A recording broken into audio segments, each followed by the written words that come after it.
Bonsoir, on croyait la canebière intraitable avec les vaincus, c'est faux, encore une légende. Marseille, bonne fille, n'en veut pas à ses héros d'être rentrés sans la coupe. Et loin de les accabler, tient à les accueillir comme il faut, les bras ouverts. Les joueurs sont arrivés cet après-midi avec à leur tête Bernard Tapie, toujours aussi décontenancé, Abedi Pelé. Et il devrait être en ce moment même à la mairie de Marseille, où Georges Matera se trouve en direct. Georges ? Paul Amar, bonsoir. Effectivement, les joueurs sont encore là, à la mairie de Marseille. Ils sont dans les salons d'honneur, en train de boire un cocktail. Alors sachez que la manifestation a été très réussie. Vous avez vu, plus de 20 000 personnes s'étaient donné rendez-vous ici devant la mairie. Cela tenait un petit peu du concert de Jean-Jacques Goldman et en même temps de la kermesse de province. Mais tout ça s'est très très bien passé. Et puis il faut noter aussi un événement, les retrouvailles entre le maire de Marseille, Robert Vigouroux, et le président député Bernard Tapie. Les deux hommes se sont congratulés à plusieurs reprises. Enfin, tout va mieux dans le meilleur des mondes, même si effectivement on a fêté un petit peu la défaite ici à Marseille, puisque tout le monde le sait, Marseille n'a pas remporté hier la Coupe d'Europe des clubs champions. C'est la seule fausse note à cette belle journée. Georges, dans quel état d'esprit sont-ils les joueurs ce soir? On peut dire, Paul, qu'à quelques heures maintenant du rendez-vous avec Rodez, certains se disent que Rodez un petit peu va payer les frais, va faire les frais de la défaite de Bari. D'autres pensent que Rodez a sa chance. Et effectivement, les joueurs, je pense, un avis personnel bien sûr, sont dans un état d'esprit très positif. Ils veulent montrer qu'ils existent encore et qu'ils peuvent bien sûr réaliser ce fameux doublé pour faire plaisir à leurs supporters et pour exister au niveau français, pour continuer à exister. Alors on espère vous retrouver dans un instant avec Papin ou Tapie. Nous ne voulons pas évidemment remuer le couteau dans la plaie, mais tentons de comprendre les raisons de la défaite contre une équipe qui ne méritait pas de gagner. 5 occasions avant la séance fatale des tirs au but. Les Marseillais n'ont jamais concrétisé. L'OM a dominé mais pas gagné. Belgrade à la coupe et Marseille, les larmes. Alain Dorgans. La détresse, l'amertume, le chagrin qui habite Basile Boli symbolisent les illusions perdues de l'Olympique de Marseille. C'est terrible pour nous parce qu'on avait le match. C'est comme un tennisman qui perd au tie-break, quoi. C'est sur un fil. Et injustice suprême, c'est le joueur le plus en vue, Manuel Amoros, qui anéantit le rêve de l'Olympique de Marseille.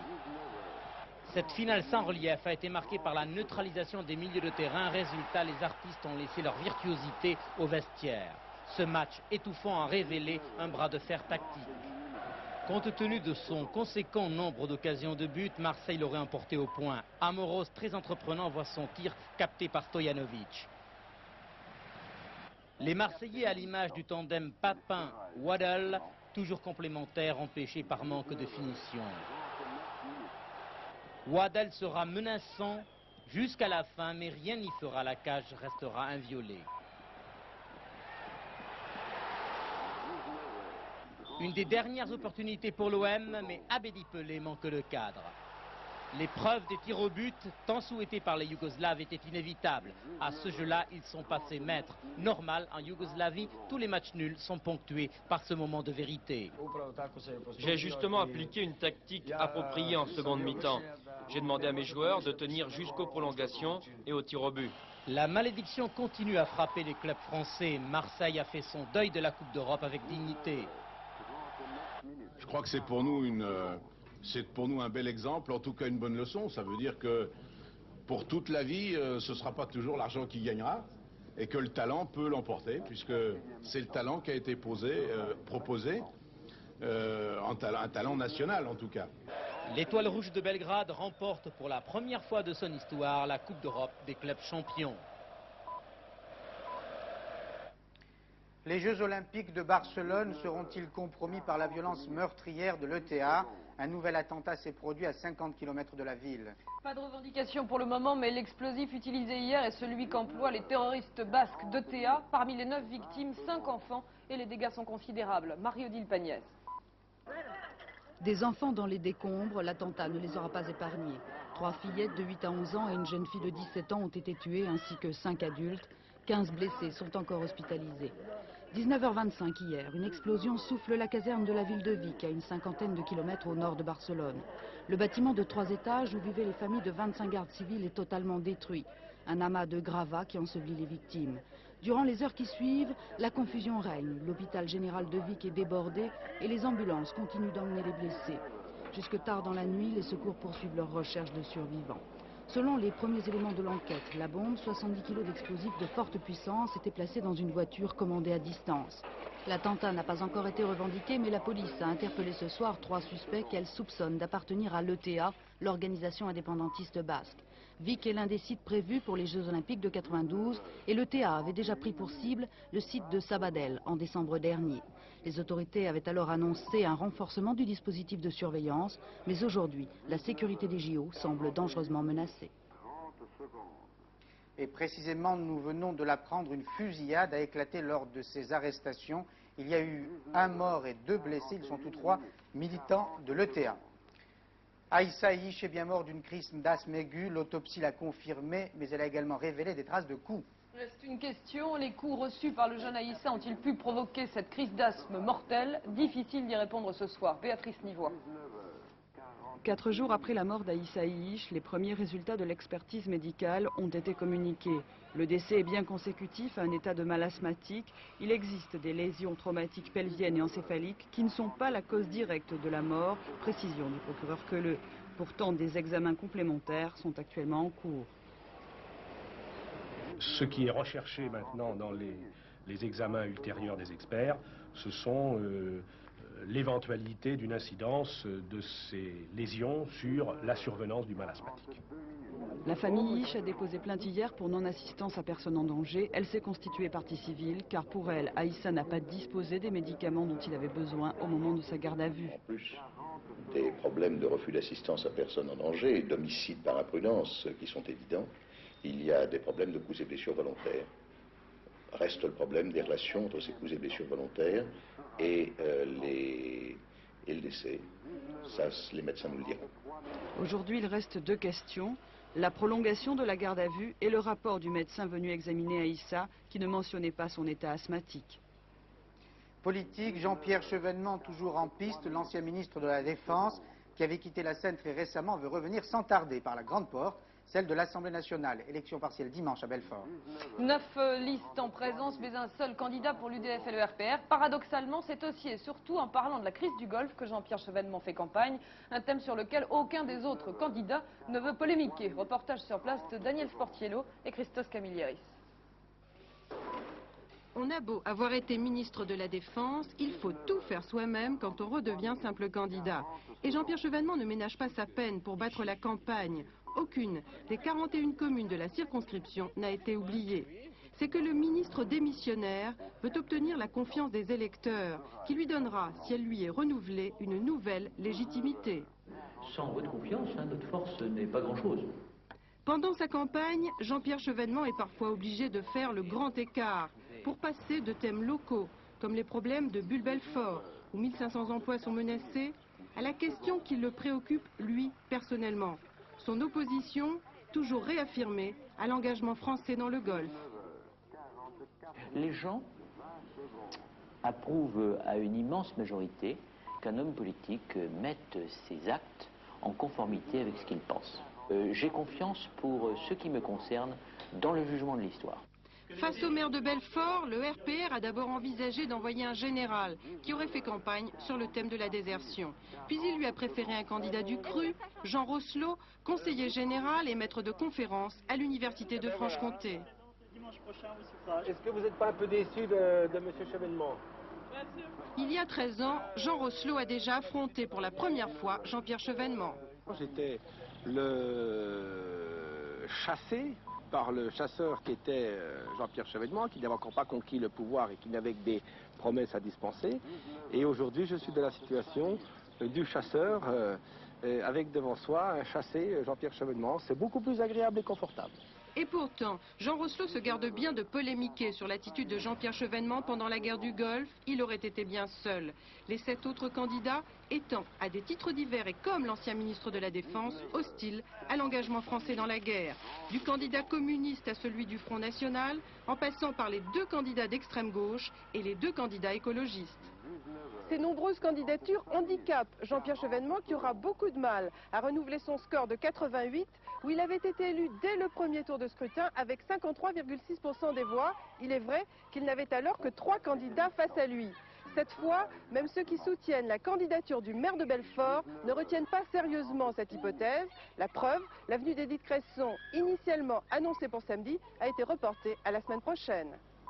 Et une information qui va satisfaire Jean-Pierre Chevènement, les vainqueurs de la guerre du Golfe ne veulent pas rester sur une image de pays guerriers ou martiaux.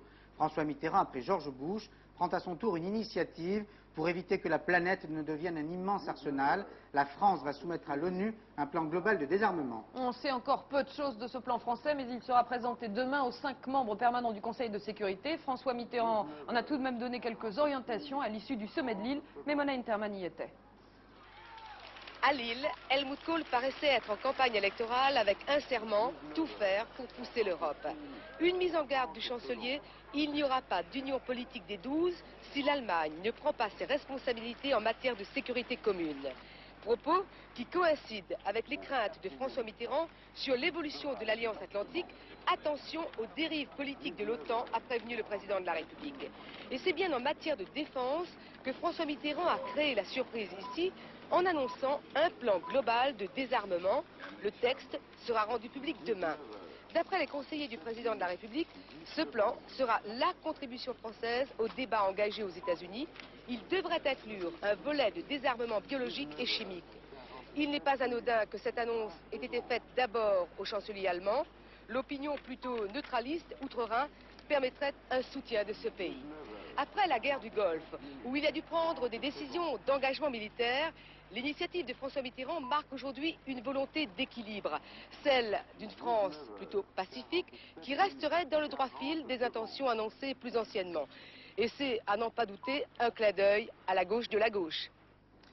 Il n'y aura pas de guéguerre entre samouraïs et gaulois. Le Quai d'Orsay, toujours très diplomate, veut panser les plaies ouvertes par Édith Cresson, qui a dénoncé avec quel éclat les méthodes commerciales nippones, mais elle n'est pas forcément suivie par tous les Français. Oui, si Édith Cresson est très ferme sur les Japonais, les régions, elles, voient plutôt d'un bon œil l'implantation d'entreprises nippones sur leur territoire. Résultat, elles les encouragent à venir. Elles incitent même les cadres à rester avec leurs enfants en créant des écoles spécialisées. Il existe 3 écoles japonaises en France et celle de Tours vient d'ouvrir ses portes. Reportage d'Agnès Molinier et Robin Teboul. Il faut qu'ils se sentent ici, comme chez eux, tout au long de la journée. Ils prennent leur bain en commun et s'initient à la traditionnelle cérémonie du thé. Ils sont 112 à suivre depuis avril les 2 cycles d'enseignement secondaire au lycée-collège de Konan. Un établissement tout ce qu'il y a de plus japonais, destiné d'abord aux enfants des cadres qui travaillent en France. Il travaille à Toshiba. Où? En Normandie. Tes parents, ils sont où? En France. Ils travaillent où? En Alsace. Cette présence japonaise en Touraine a été négociée par la région, le département d'Indre-et-Loire et les villes de Tours et de Saint-Cyr. Les Japonais ont apprécié la proximité de Paris et l'environnement. Côté français, le but est d'attirer des industries japonaises, en plus des 6 déjà dans la région, au risque de déplaire au Premier ministre. Qu'on le veuille ou pas, l'implantation japonaise et américaine en Europe est inéluctable. Ce qu'il faut simplement, c'est nous, savoir observer, savoir copier ce qui fait leur force pour à notre tour aller pénétrer ces différents marchés. Nous comprenons qu'en ce moment la situation est de plus en plus délicate entre la France et le Japon. Pourtant, nous pensons que l'on peut se comprendre. Comme au pays du soleil levant, ici les enfants assurent l'entretien du collège. En plus, ils ont 35 heures de cours par semaine, ils n'ont pas de récréation et la discipline est sacrée. Un rythme différent de celui du collège voisin, les élèves se retrouvent pourtant à chaque déjeuner et le débat s'installe. Je trouve qu'ils sont quand même un peu trop disciplinés. Pourquoi? Je sais pas, ils sont toujours en rang, tout ça. Je trouve que c'est bien parce qu'on peut rencontrer d'autres enfants, on discute et puis en même temps ça nous fait réviser notre anglais. Dès septembre, Français et Japonais suivront quelques cours en commun, histoire de rapprocher les points de vue. Et peut-être qu'ici, en Touraine, la coopération remplacera bientôt la compétition franco-japonaise. En Algérie, l'épreuve de force entre le régime et les islamistes semble tourner en faveur du premier. Les intégristes qui voulaient plonger le pays dans la grève générale ont été surpris par sa torpeur. L'Amérique rend à César ce qui lui appartient. Le professeur Gallo, américain, avoue ne pas avoir découvert le virus du sida.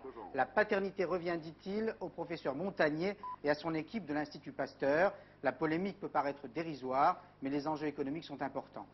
C'est donc la fin de plusieurs années de guerre de communiqués et de batailles scientifiques. Le professeur Montagnier s'en est bien sûr félicité aujourd'hui. Bertrand Edel. C'est une affaire vieille de 7 ans qui oppose le professeur Luc Montagnier de l'Institut Pasteur à son homologue Robert Gallo, responsable d'un laboratoire de recherche américain. À l'origine de la bataille que se livraient les deux hommes jusqu'à ce jour, le virus du sida. L'équipe du professeur Montagnier parvient à l'isoler en 83. Un an plus tard, Robert Gallo prétend lui aussi avoir fait cette découverte. Une importante polémique s'ensuit, l'Institut Pasteur affirmant que le virus américain est identique à celui mis à jour par les Français. La lettre, signée par Robert Gallo, qui sera publiée demain dans la revue scientifique Nature, met fin à cette bataille. Le professeur américain y admet que son virus provient en réalité de la souche que lui avait procurée l'Institut Pasteur. Les faits sont tellement patents à l'heure actuelle qu'il est difficile pour lui de ne pas reconnaître cette contamination. Nous-mêmes, nous avons une contamination par ce virus dans notre laboratoire. Le problème, c'est de savoir si cette contamination dans son laboratoire, comment elle s'est produite, pourquoi elle a été cachée si longtemps. Les aveux du professeur Gallo risquent maintenant de prendre une dimension économique. En effet, depuis 1987, les royalties provenant du test du sida sont réparties équitablement entre l'Institut de la santé américain et l'Institut Pasteur. Désormais, cet équilibre pourrait être modifié au profit des chercheurs français. Frayeur à Berlétan, près de Marseille, une explosion a retenti dans la raffinerie Shell. Un incendie s'est aussitôt produit, un nuage s'est formé, mais le risque de pollution chimique est écarté. L'incendie a été très vite maîtrisé. Cela veut dire qu'il n'y a plus aucun risque d'explosion, mais il faudra sûrement du temps aux pompiers pour l'éteindre définitivement. Le bilan est de 4 blessés, dont un grave. Tarek Merini et Bernard Thébault. Tout a commencé à 10 h ce matin, lorsque 2 explosions successives se sont produites dans le département chimie de l'usine. Selon les premières explications, une voiture essayant de démarrer aurait provoqué la mise à feu d'une canalisation défectueuse. Le feu se serait alors étendu à un hangar situé à une vingtaine de mètres, un hangar d'une surface de 4000 m² contenant plusieurs tonnes de caoutchouc. Le plan rouge a été immédiatement déclenché et près de 250 pompiers se sont rendus sur les lieux. La cellule mobile de Martigues, spécialisée dans les risques chimiques, a elle aussi été dépêchée sur place, mais n'a pas eu à intervenir. Ce qui fait dire aux responsables de la raffinerie qu'il n'y a eu à aucun moment de la journée risque de pollution chimique. Ah non, il n'y a pas de risque chimique ici, puisque ce ne sont que des produits pétroliers. Donc ça brûle et ça fait du gaz carbonique, mais il n'y a pas de risque chimique au sens pollution dangereuse. En fin d'après-midi, le bilan des victimes faisait état de 4 blessés, dont un grièvement. L'incendie, que les pompiers ont réussi à limiter au hangar, a été circonscrit vers 13 h et totalement maîtrisé à 16 h. Il n'y a donc ce soir, selon les représentants de l'usine Shell, plus aucun risque de reprise d'incendie et donc de pollution toxique.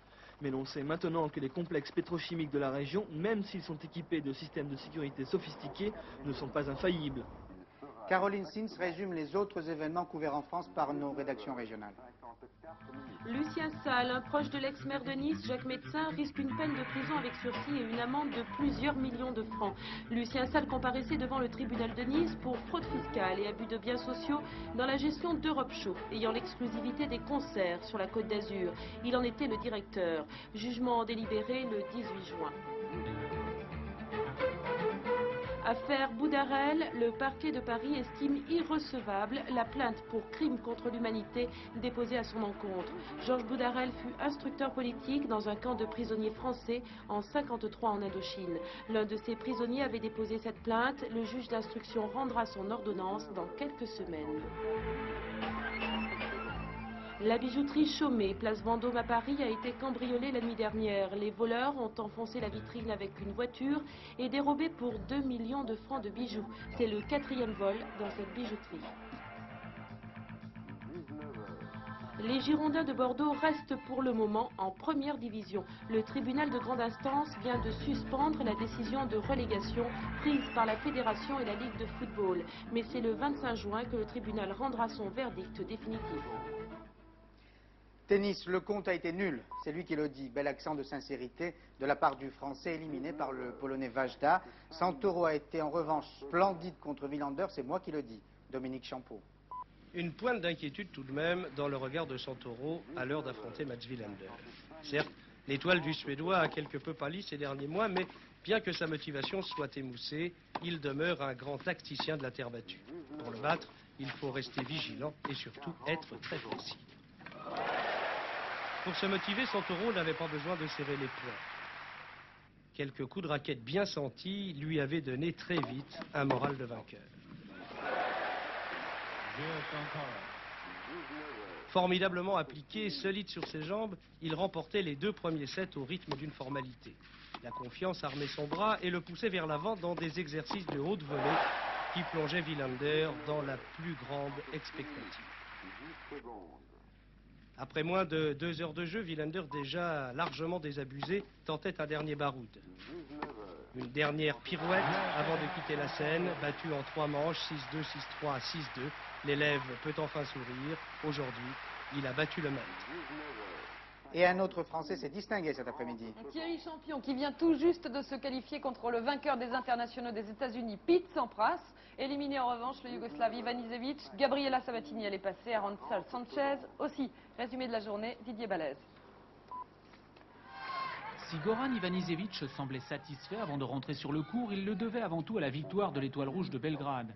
Car 1h30 plus tard, son moral était au plus bas. Il disparaissait de son tournoi favori, laissant la voie libre à Paul Haruis, le solide hollandais de Eindhoven. Une défaite sans appel, 6-1, 6-4, 6-1. Marian Vajda, le Tchèque, se trouve à l'origine d'une nouvelle journée noire pour Henri Lecomte. Le Français, supporter inconditionnel de l'OM, n'a pu trouver récompense à sa générosité. Bien en jambes dans un premier set qu'il remporte 6-3, de trop nombreuses fautes le priveront du succès. Il s'incline en 4 manches, son tennis et sa jeunesse lui échappent, inquiétant pour l'avenir.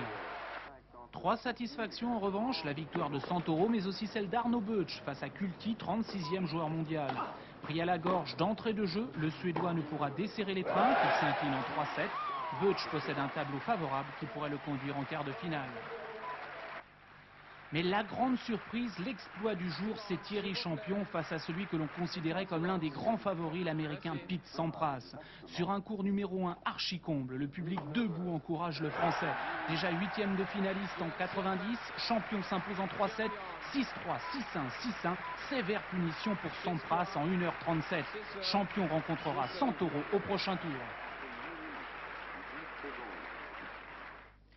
Rêvons un peu pour terminer et regardons Vénus de plus près, c'est si beau. Pour la première fois, la sonde Magellan a en effet pu filmer la surface de la planète, des images très importantes du point de vue scientifique. Hervé Dino. Distante de 108 millions de kilomètres du Soleil, Vénus sort peu à peu de son bel isolement grâce à la NASA qui nous propose de découvrir les moindres recoins de celle qu'on surnomme l'étoile du berger. Vénus, vue de la sonde Magellan, c'est comme un immense plateau où seraient posés de gros gâteaux de lave d'un diamètre de 30 km. Une lave qui s'est parfois répandue en de longues coulées pouvant atteindre 5000 km de longueur. Ces images montrent également d'immenses cratères atteignant parfois 400 km de diamètre. Mais avant de coucher Vénus sur la pellicule, la sonde Magellan a dû franchir un barrage naturel, un nuage de dioxyde de carbone d'une épaisseur de 100 km. 1 an et demi après son lancement en mai 89, la sonde américaine s'est enfin mise sur orbite autour de Vénus et a entrepris son survol. Un survol d'une durée de 9 mois qui a déjà permis de cartographier 84% de la planète.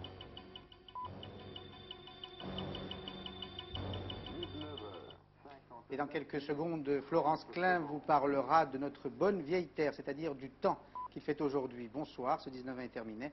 À demain 19h. Bonsoir. Bonsoir.